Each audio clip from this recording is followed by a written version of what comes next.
नमस्कार, आप देख रहे न्यूज़ पीआर और मैं हूं प्रीति। बिहार में जहां लोग होली में रंग अबीर और गुलाल खेल रहे थे, वहीं दूसरी तरफ जहरीली शराब लोगों की जिंदगियां ले रहा था। होली के दौरान बीते 2 दिनों के भीतर पूरे बिहार में 32 से 37 लोगों की जान गई है, और वो भी संदिग्ध स्थिति में। उन सभी के परिजनों का कहना है कि ये सारी मौतें जहरीली शराब के कारण हुई है। सिर्फ और सिर्फ भागलपुर में 17 लोगों की जान गई है, बांका में 12 लोगों ने दम तोड़ा है, वहीं मधेपुरा में 3 लोगों की मौत हुई है और अभी भी कई सारे लोग अस्पताल में भर्ती है। वहीं प्रशासन का कहना है कि इनकी मौत बीमारी से हुई है, हार्ट अटैक से हुई है। चलिए, अच्छा हुआ कि पुलिस ने ये नहीं कहा कि इन सभी की मौत होली में रंग अबीर गुलाल खेलते खेलते हो गई है।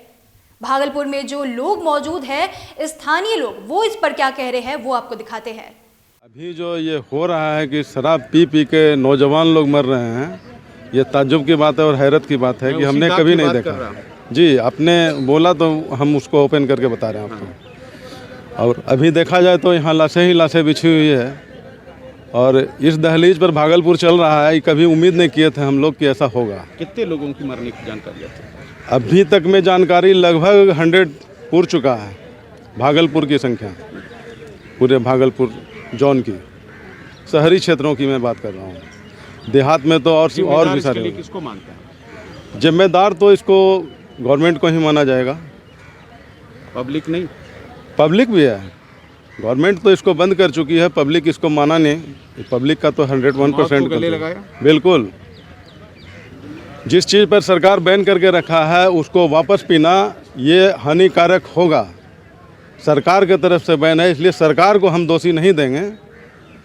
प्रशासनिक अधिकारी इस पर ध्यान दें, ये आग्रह करेंगे। भाई मन खराब है तो आए, बोला कि रास्ता में डॉक्टर ठीक है जी, ले जाइए घर। फिर आया, रास्ते में खत्म हो गया। मेरा घर तो यहाँ नहरा हुआ मदरापुर, दूसरा हुआ तारापुर। ये जो डेट की है लोग, ये कौन था आपका? मेरा भाई था, छोटा भाई था। चलिए, इलाज पहले से भी चल रहा था? नहीं सर, ये पहले बार जो है ऐसा दर्द अचानक हुआ था? बस दर्द हुआ बस। सब रिपोर्ट नॉर्मल है, सब कुछ नॉर्मल है। आपके पति का नाम? गोविंद सर। ये जो मृत्यु हुआ कैसे हुआ? अरे वो पेट में दर्द हुआ, अचानक बहुत ज़्यादा हो गया। अच्छा, उसके बाद हॉस्पिटल लेके गए। कौन सा हॉस्पिटल लेके गए? यही है ना? अच्छा ठीक है। कौन, भागलपुर ले गए थे? हाँ, भागलपुर। अच्छा, वहाँ डॉक्टर देख के ही बोला कि नॉर्मल हो गया है ये। अच्छा, उसके बाद वो ट्रीटमेंट चालू किए, उसके बाद पता नहीं, फिर बोला कि मतलब लेके आने के क्रम में ही जो है मौत हो गया। ये पदाधिकारी से एसडीओ और एसडीपीओ लेवल के ऑफिसर से कराया, तो उनके परिवार के जिनकी भी मृत्यु हुई है, उनके परिवार के जो स्वजन हैं, जो निकटतम संबंधी हैं, उनका हम लोगों ने बयान लिया। तो उसमें जो 2 व्यक्ति हैं, उनके परिवारजन पोस्टमार्टम को तैयार हुए। उन्होंने इच्छा जाहिर की कि उनका पोस्टमार्टम होना चाहिए, तो उनका पोस्टमार्टम करा दिया है हम लोगों ने। वो अंतिम संस्कार के लिए गए हुए हैं। पोस्टमार्टम की रिपोर्ट अभी तक हम लोगों को नहीं मिली है, लेकिन जो डॉक्टर से मेरी बात हुई है, जो सीनियर जो फॉरेंसिक के जो हेड हैं, कि उन्होंने उनका ये कहना है कि उन्होंने ओपिनियन रिजर्व रखा है, और जो विसरा है उसको एफएसएल के लिए जांच के लिए उन्होंने रेफ़र किया है। वो विसरा जो है जांच के लिए जाएगा। इसके अतिरिक्त 2 व्यक्ति जिनके संबंध में सूचना मिली, उसमें एक जो व्यक्ति हैं, उनके परिवार का कहना है कि हार्ट अटैक से मृत्यु हुई है। एक अन्य व्यक्ति है, उनके संबंध में ये उनके परिवार वालों का कहना, मोटिवेशन भी कर दिया है कि वो बीमारी से उनकी मृत्यु हुई है। और एक और जो व्यक्ति हैं वो इलाजरत हैं अभी, जो मेडिकल कॉलेज हॉस्पिटल है। तो ये जो विश्वविद्यालय ओपी से रिलेटेड जो मामला है, 5 जिसमें नाम बताए जा रहे थे, उनके संबंध में डिटेल जानकारी आप लोगों को दे दी गई है। 2 जिनका पोस्टमार्टम हुआ है, उसमें डॉक्टर अभी किसी कंक्लूसिव ओपिनियन पर नहीं पहुँचे हैं।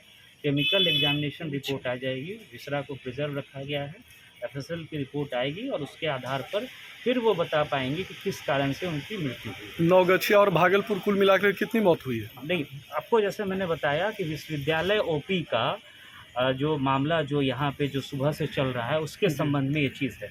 नौगछिया की जहाँ तक और इसी तरह की छिटपुट सूचनाएं कई जगह से आ रही हैं, लेकिन सीनियर ऑफिसर जाकर के वेरीफाई कर रहे हैं, तो कहीं से भी किसी भी परिवार के, देखिए परिवार के जो सदस्य जिनके घर में मृत्यु हुई है, और अगर वो ये बता रहे हैं कि उनकी मृत्यु किसी अन्य कारण से, स्वाभाविक मृत्यु या बीमारी के कारण हुई है और उन्होंने क्रीमेशन कर दिया है, तो प्रथम दृष्टया हम उसी को मान करके चल रहे हैं। लेकिन लगातार हम लोग की छापेमारी और अभियान जो है शराबबंदी को सफल तरीके से लागू करने के लिए, वो अभी भी आप लोग देख रहे होंगे, होली से पहले भी और वो अभी भी चल रहा है। लेकिन जो 5 व्यक्तियों के बारे में जो बताया जा रहा था, उसका डिटेल मैंने आप लोगों को दे दिया। तो परिजनों का कहना है ना सर, परिजनों का परिजन का कहना है कि शराब से मौत हुई है। देखिए, सब लोग आप लोग इस चीज़ को बहुत अच्छे से जान रहे हैं कि शराब का अंश शरीर में पाया जाना है, और अब तो होगा नहीं कि ब्रेथ एनालाइजर से डेथ होने के बाद उस तरह की कोई रिपोर्ट आए, तो वो तो शरीर में जब केमिकल एग्जामिनेशन होगा और विसरा जो है वही रहता है जिसका होता है पोस्टमार्टम के बाद, वो रिपोर्ट जैसे ही आएगी, कोई ये छुपाने वाली बात नहीं है, हम लोग आप लोगों से शेयर कर देंगे। जिलों में लगातार अभियान चलाया जा रहा है और अभियान के साथ साथ जनता को जागरूक करने का भी अभियान हम लोगों ने तैयार किया है प्लानिंग कि हर एक गांव में, हर एक वार्ड में एक समितियों का गठन किया जाएगा और जिसमें स्थानीय जो लोग हैं उनकी सहभागिता सुनिश्चित कराई जाएगी, ताकि समाज में एक जागरूकता आए और लोग अपने आसपास होने वाले इस तरह के गलत काम को खुद ही रोकने के लिए प्रेरित हों, और पुलिस उनके साथ कंधा से कंधा मिला के इस पर काम करेगी। इस पर हम लोगों ने बहुत विस्तृत योजना तैयार की है।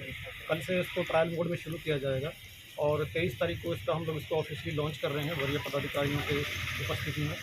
तो ये तो अभियान की बात है जो रोकने के लिए है। सर, आज पूछताछ के लिए लाया गया था, कुछ सामने वहाँ पे जहाँ पे घटना घटी है साहबगंज में, वहाँ पे बताया जा रहा था ग्रामीणों के द्वारा STB नीचे कुछ चौधरी परिवार हैं जो इस तरह काम करते हैं। तो वहाँ जांच में पाया गया कि पहले भी उनके यहाँ छापामारी हुई है, पहले भी ये लोग जेल गए हैं, जिनको पूछताछ के लिए लाया गया है और इसके बाद पूछताछ के बाद आगे जो साक्ष्य आएगा या जो आगे जानकारी मिलेगी उसके घर के आगे ही कार्रवाई की जाएगी। कोविड के 2 साल बाद होली का रंग चढ़ा ही था कि पूरे सूबे में फिर से किसी को नजर लग गई। उसका दाग भागलपुर के अलावा कई शहरों को दागदार बना दिया। एक साथ लोगों की संदिग्ध स्थिति में मौत होने पर प्रशासन और सिस्टम पर सीधा सवाल खड़े हो रहे हैं। पूरे सूबे में सरेआम चर्चा है कि जहरीली शराब पीने से ही मौत हुई है। फिलहाल जांच किया जा रहा है। डीएम सुब्रत सेन और एसएसपी बाबू राम पूरी घटना के बाद अलर्ट है। लेकिन बात है कि शराब पीने वाला शराब ही नहीं पीता, मां की खुशी, पत्नी का सुकून, बच्चों के सपने और पिता की प्रतिष्ठा भी पी जाता है। भागलपुर के बरारी शमशान घाट पर जलती जो लाशें बयां कर रही है, वह कोविड काल की याद दिला रही है। अब ऐसे में सवाल उठता है कि बिहार में तो आखिर शराबबंदी है, लेकिन शराब आ कहां से जाती है और खासकर जहरीली शराब पीने से लोगों की आए दिन मौत कैसे हो रही है, और इस पर प्रशासन कुछ कर क्यों नहीं रहा है। सिर्फ और सिर्फ बहाने बनाए जा रहे हैं कि बीमारी के कारण किसी की मौत हो रही है। ये शमशान घाट वो हालात को बयां कर रही है कि किस तरीके से इन लोगों की मौतें हो रही है। ये मंजर बिल्कुल ही कोविड काल जैसा दिख रहा है, जिस तरीके से कोविड के दौरान लोगों की मौतें हो रही थी। अब प्रशासन भी अलर्ट मोड पर है। इसके बाद देखना खास होता है कि बिहार में इतनी सारी मौतें होने के बाद अब सरकार क्या करती है। इस खबर में इतना ही। अब बने रहे न्यूज़ PR के साथ। धन्यवाद।